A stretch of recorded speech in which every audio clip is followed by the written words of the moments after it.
Hi everyone, I'm Kieran Taylor.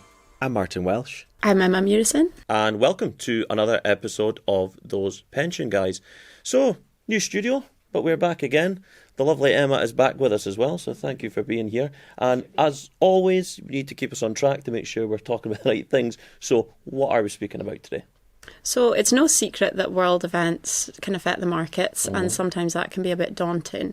So today we're going to look at why the market can feel a little bit scary sometimes and how to navigate that. Sure. So why does the market feel scary sometimes? Let's try and keep it in today's context, I suppose. So today, at this point in time, as this podcast is being filmed, the conflict in Iran at the moment. So there's sort of unknown issues of exactly how this thing is going to end, what the long-term plan is, what it's going to do to energy prices, what it's going to do to interest rates. So it's very difficult because the market's always forward-thinking. It wants to know what the future is going to look like.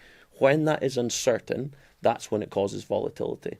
I don't know if it's something you've come across in the past, Martin. Do you remember there was this wall of worry stat, and it talked about all the reasons not to put money into the stock market? So it was all the events that happened in the past, whether it's a credit crisis or a war or a conflict, that, truth being told as an investor, there's probably always a reason not to put money into the market. I guess the point that we want to hit home, though, is that volatility doesn't always mean danger. It's one of these things that it's kind of the price for entry, isn't it? It is, and it's needed, it's necessary in the markets. You know, that sort of exact sort of scenario you're talking about with the graph. You see, you know, I think it was a 100-year graph it showed you, and it had all the major events that had happened, and unfortunately, there's always major events happening year to year, you know, sort of around the world. But actually, the markets were growing, so it's needed. Yeah, par for the course, I suppose. So what does volatility actually mean? Good question. So, you know, when we look at volatility, you know, usually it's that lines on the graph up and down. You know, sometimes you're looking at short-term volatility, and that's the real dangerous one. That's when emotions get involved and get high. So short-term volatility, that could be driven by, you know, a news article, social media, sort of causing a big sell-off, worry around the world, global politics. So anything like that usually causes volatility, and that is where the price of a company, an equity, if you like, for an example, it's going to go up and down. So, you know, instead of a share price going up a little bit gradually, it suddenly drops or it suddenly spikes, and that's what causes the volatility. And that's usually when people get scared, and they get scared about investing, don't they? Sometimes it's things people understand too. So, for example, like, you know, there's a war on in Iran. Sure, even the average guy in the street could understand, okay, that's probably going to be a bad thing for equity markets. But sometimes it can be more complicated issues, like issues with credit default swaps and inflation, and that's the bit that can sometimes be more complicated, I guess, for the layman to understand, isn't it? I think so, and we go back to, you know, unfortunately when Russia invaded Ukraine, and then we've seen the highest rise in interest rates and inflation in 30, 40 years. And I think a lot of people maybe didn't realise just how much that affected, you know, the share price of many companies, and that had a huge impact on the market and caused, you know, the downturn. It created opportunity, but of course it causes a downturn in the markets because more and more people panic sell. You know, quite a popular one is people would sell their stocks and go into gold thinking it's a safe haven, and then if more people think to do the same, they then sell more stocks, so then the stock price gets even lower, and you can see that vicious cycle kind of planning out there. And you were telling me a really nice analogy yesterday, weren't you? Yeah, so it's all about, you know, if you were on a cruise ship, imagine you're on your lovely holiday and the sea's getting a bit choppy. So, you know, you're not going to enjoy that. It's going up and down, up and down. You're thinking, oh, I'm maybe wanting to get off the boat now. But actually, you're going to Barbados, you're going on a beautiful cruise. That's the end result. Look at that end result. Look at the horizon and know, I'm going to get there. It's going to be amazing. But I need to get through this choppy water first. And that's what it's all about, you know, volatility. Typically, I think when you look back over the years, I think, you know, a downturn in the market's 95 days on average when you see a big sell-off in the markets. So usually quite short term, you know, if anyone's investing, it should be with medium long-term goals anyway. So it's trying not to get caught up in that day-to-day movements, just like if you were going through that choppy water for a few days or a few hours, you know, try and not let that put you off the cruise, I guess. It's a good point though, isn't it? Because sort of going back to volatility that there's a stat I was looking at recently. We looked at the history of the S&P 500, so obviously the big US stock market indice, and what it's actually shown is that since the beginning of the indice, it actually drops at least 10% every year most of the time. So actually that's quite normal. When we see that big sell-off, most investors should kind of think, Okay, that's just what it does. That's what the market does. But I get it, when you see the numbers on the screen and you see it in front of you and you don't really understand everything that's going on, that's when behaviour could be difficult. And it's easy to get caught up in it because as humans, we're kind of tuned into bad news much more than we are good news. So I think, as humans, we absolutely take on board bad news. We read it, we look at it. So, you'll remember back during COVID, every night the news was speaking about more people dying, more cases confirmed, and it created a real negative outlook on the world, and the stock markets were going down. It was all doomsday, and every single day you're seeing it on social media, you're seeing it in the news. So whenever there's a really big global event, unfortunately everyone's tuned into the negative side of it and the worry and the fear that causes. And it's quite natural that you would then be worrying about your own pension fund or your investments when you're logging in and seeing them reacting as well. Mm-hmm. And I suppose it depends on how much risk and volatility you're willing to accept. So, for example, I've got probably 40 plus years till I retire. So if it drops, I don't really care. I've got plenty of time to worry about it. Yeah. But my dad, for example, who's looking to retire this year, then he will care because he might want to access some of those funds. So the risk tolerance is important as well. Mm-hmm. It's down to that individual, isn't it? What they are totally going through those life events at that time, isn't it? That's exactly it. And obviously you guys see clients every day. What sort of behaviours do you see when there's really volatile markets? That's when things get interesting. So you get different types of characters, don't you? I think what we've found, though, is that particularly the clients that have worked with us for a number of years now, a lot of the job of an advisor is actually coaching, and it's helping people understand why markets do what they do and giving them that information and comfort. So, obviously when the war kicked off in March, out of the 500 odd clients we've got, how many calls did we get? Well, the great thing was none. 2? We probably got 1 or 2, but I got none. And that's really good because, if you look back 5 years ago when we launched Welsh, or 6 years ago when we launched Welsh and Taylor, COVID struck and we were getting a lot of phone calls. I think we joked about that on the podcast before it was on my stag do. We're getting a lot of phone calls from clients, but now I think that it is that behaviours, the education of your clients that a lot of clients now understand. Look, when something goes wrong, this happens. I've been a client long enough that I always end up with even more money in my portfolio when we come out the other end of it. So actually, I just need to stay, settled. Yeah. It's funny though, you also see it the other side of the coin. So often when there's volatility in the market, that might be a time where someone is interested in attaining some kind of advice.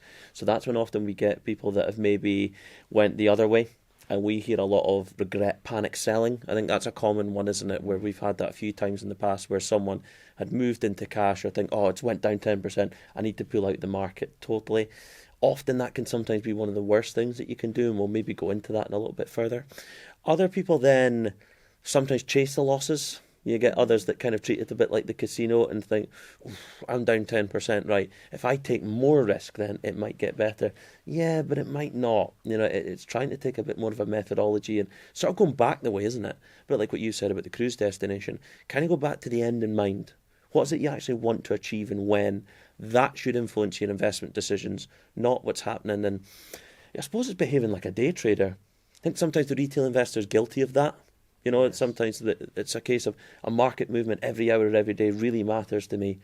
See, over 20, 30 years, it probably doesn't. No, it's staying focused on what that long-term goal is, not trying to get caught up in the day-to-day. Yeah, absolutely. But I think I like the self-service platforms that exist. I think there's good, they serve a purpose. I'm talking about the AJ Bells, Hargreaves Lansdowne, whatever it is that you want to use. I think the danger is, though, that sometimes people end up investing quite significant sums in things they maybe don't understand and risks that they don't necessarily know that they're taking. That's the bit that kind of concerns me. But the advice market's there to try and help prevent these sort of things, isn't it? It is, absolutely. And that's then when you look at, the emotions taking over. It's very often that you see bad decisions getting made when it's negative news, you're feeling anxious, pressure to take, I need to do something.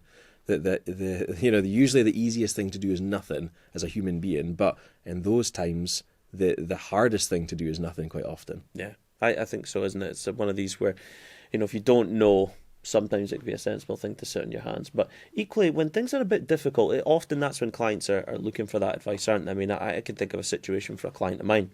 This is actually going back now. It's going to April 2025 when Trump decided that, Liberation Day? he called the tariffs, basically, the market tanked, 10% in pretty much a week. And there was a client of mine that was very close to retirement, a bit like your dad, who had said, I wonder if I should just move everything into cash, Kieran. And what I'll do is, when it starts getting a bit better, I'll put the money back in. The difficulty with playing that game is, when do you buy back in? When's the good price point? Because truth being told, nobody knows when it's the top. Nobody knows when it's the bottom. Wall Street pay people millions of dollars every year to get that wrong. So what chance have you got to be able to do it? Now, thankfully, I kind of managed to talk the client off the cliff in that example, but I'm really glad I did. 2 weeks later, the market began to recover, and it did what was called a V-shaped recovery. So if you can imagine, there's a big dip, and then it rises back very quickly. Now, if you'd taken all the risk off, if you'd taken everything off the table, and you'd missed that bounce, you've realised that loss, haven't you? Yes. And how do you go about getting that back? That's it. You'll never get that back. So you'll always be 10% down compared to where you would have been, and then you'll always be chasing to try and get that back, and annoyed at yourself because the only time you know that it was the bottom is when you look back. You never know you're at the bottom. Yeah, exactly. So in that situation, what kind of approach do you like to take to navigate it? It's coming straight back to that long-term planning. A lot of people I've seen, they'll try and time the market. When's the best time to put the money in? So absolutely, if we're quite near the bottom of a market and we feel like the market's undervalued and you put money in, you could be at the bottom of the V and get the upside very quickly. But in reality, in 20 years' time, that's going to be a really little bit of growth in the chart, in reality. So it's much more about the amount of time you spend in the market. There's so much research, you can Google it, you can look online. There's so much research that shows you that the amount of time you spend in the market is the best way to look at it. If you try and time when to go into the market, there's a lot of research about, if you missed the best 10 days in the market, you'd be X amount worse off by the end of it. So it's really trying to just stay sort of focused on my medium long-term goal is this, and I'm going to stick to that. If I can invest, I'm going to invest. I suppose to echo that point, it was a Schroders study, I'm sure it was, so apologies if I'm crediting them for something they didn't do, but it was a stat that showed your chance of making and losing money depending on how long you invest in the stock market. Now, it said if you invested for a year, it was 50-50. You might make, you might lose. When they extended that out to 10 years, your chance of making money was something bad like 92%. So it just showed, and all that is just giving it time. So I suppose that really echoes your point, doesn't it? It is. It's really all about that spending time in the markets and focusing on that long-term goal. And I guess the other thing, for a lot of clients for navigating it is, the sort of diversification you've got in your portfolio. So some sort of typical workplace pension schemes might still run by the 60-40 rule, where 60% of the portfolio is typically in equities, 40% is more fixed interest, bonds, etc. And there's loads of different ways to diversify your portfolio out there, but it's making sure that you understand that diversification. So a lot of people thinks, I'll go into fixed interest, that safeguards me when the markets are really bad, really scary. I'll still have sort of a almost guaranteed, not quite guaranteed, but it feels almost more guaranteed than a stock price. And then, you see what happens 2022, the interest rates going through the roof, inflation, Liz Truss, bond market crashed. There was portfolios that lost 30%. A bond portfolio lost 30%, and that's very unusual. You don't see that very often, but it just shows you that can still happen. So it's not to say, I've got a 60-40 portfolio, I'll be okay. It's very much understanding what the diversification needs to be in the portfolio for you as an investor, and is that suitable for your long-term goals. Some of the time, it's holding you back. Maybe you shouldn't be as diversified as you are, and other times you're too concentrated, and you might be far too sort of much money on the line should one event happen around the world that's really going to impact your portfolio. Yeah. Mm-hmm. And I know we spoke a little bit about risk earlier on, but how would you incorporate that approach into navigating the volatility? It's a very good question, because when we come to risk, everyone's probably got slightly different opinions on it. So even being aligned on that can be difficult for some clients, I think. But when you look at risk, it's all about the comfort of, the level of risk you're willing to take, the comfort that you've got. Can you handle seeing that volatility? Can you still sleep at night? Do you like yourself, you're 40 years away from retiring, so you don't need to worry about it? I realise it's 30. I'm not 30. not as old as, no, not as young as that, sorry. So when you're looking at that sort of long term, actually let's not get worried about that risk. Whereas if you're close to retirement, you maybe do want to de-risk your portfolio. But a lot of the time it's also looking at the capacity for loss. So if you've got a really good sized portfolio, you've got low living costs, then actually you've got a really high capacity for loss that if the portfolio dropped 10% in the course of a few weeks, that's not going to impact your standard of living. So it's really trying to understand, what level of risk are you comfortable with? And a lot of the time, is your portfolio even aligned with that? Especially if you're in standard workplace pension schemes that kind of have lifestyle in it, they're suitable for everyone, or if you set up your own investment years and years ago and you've never reviewed it, is that still the right level of risk that you're taking? And has your capacity for loss got better or worse during that time as well? It's a good point. I see a lot of the financial coaches or people that are advertising things on TikTok and social media generally, and often the mantra that we hear a lot in the investment world is just track the S&P 500. Just track that forever, you'll be absolutely fine. But what it doesn't take into account is everything you've just said. But what about that person's capacity for loss? What about their feelings of volatility? Because as I mentioned before, most years the S&P will tank 10% at one point in time in the year. You've got to be okay with that. A lot of people wouldn't be. Yes. So the idea that you will just track this index forever, yes, on paper it's averaged, between 9 and 12% a year. Yeah, but you had to put up with the bad stuff as well. The stock market doesn't move in a straight line. As you said, you've got to deal with all these bits of the graph, and maybe that isn't always looked at by the individual. Absolutely, and as part of, with us with clients, we can do cash flow modelling. So there's tools out there, you can run cash flow models, and that gets really powerful, especially if they're a way to make a big financial decision, go into retirement, anything like that, move home. You can put a plan around that and show how that might impact their longer term future. But then there's loads of different scenario planning you can do, and that's where it gets really powerful. You've got somebody that's going to retire in 18 months' time. Well, actually, if we factor in a 10-20% market crash within the first year of retirement, or just before retirement, how does that impact the plan? And if it impacts it so severely that this person can't retire when they want to retire, is more diversification needed? Is the risk tolerance needing to be looked at? And making sure that it's totally suitable for that plan. And sometimes that just brings comfort. Being able to see and show, here's a few scenarios, we've run them off, and in every of these scenarios, it looks like you'd be financially okay. And that sometimes is all that a client needs to see is, okay, there's a bit of factual data behind this. I've seen it run out. It doesn't go into the red at all. I'm comfortable now. I don't need to worry. It's like the dream for you. It's like a comfort blanket via a spreadsheet. Yeah, a bit of reassurance. Brilliant. So I'd like to invite you both to share a client story or a scenario that you've experienced with them. Yeah. So I suppose for me, there's a lovely couple I can think of, run a really successful fishing business, and they do pension contributions on a monthly basis, just easier for tax planning, and they're trying to fund their retirement in the next 4 years. And when we had the little bit of volatility we saw in March, my wife had said to me, these regulars that we're doing, Kieran, should we stop them? Mm-hmm. And truth being told, in a volatile market, that's probably one of the worst things you could do, because I'll be honest with you, my coping mechanism for volatility in markets is to invest something monthly.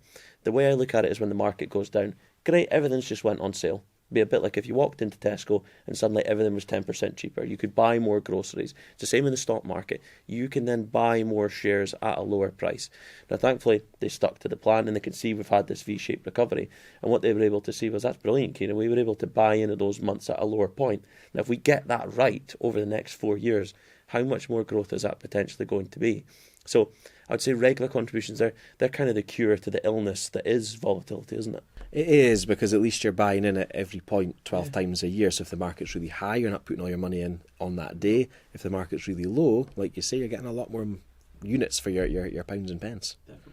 And what about you, Martin? Can you think of a scenario? Yeah, so the one that was springing to mind, we onboarded a new client just last year, really successful in the oil industry. She had built up her own portfolio, self-managing it, done a fairly good job, in terms of the value that she had sitting there.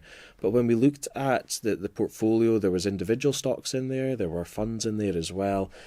Oil and gas heavy, because that's the industry she works in, she knows it. So, not to say insider dealing, but I'd imagine some good decisions being made because she's so close to the industry.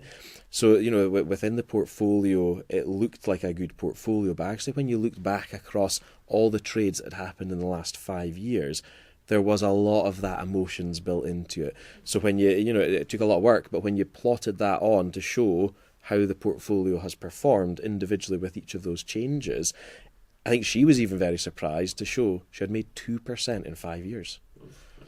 But one of the funds made 80%. One of them made 40%. Oh, the one that lost 60, I've forgotten about. I try not to think about that one. So it's really interesting when you look at it and you think, wow, like you would have made more money just sitting in a bank account, over a 5-year period. So that was huge, because that period of time the inflation rates had been going through the roof, unfortunately. So it's looking at that, and as soon as we discovered and tried to outline, this is what we need to be looking at, taking the right level of risk, she was totally on board with it, but she took the decision that actually the markets are really scary right now. So this was around about April, Liberation Day, in 2025. So she made the decision, actually, I think I'm just going to sell out completely. I'm going to sit in cash. I'm too scared to do anything. I've made mistakes. I think I was doing good here, but I was doing bad there. So I'm actually going to do nothing. I'm going to cash in and sit in cash. And then we'll come up with a plan to reintroduce it into the market. But for 6 months, it was never the right time to go back into the market, because the Liberation Day, the bottom hit, we came back with a really strong summer.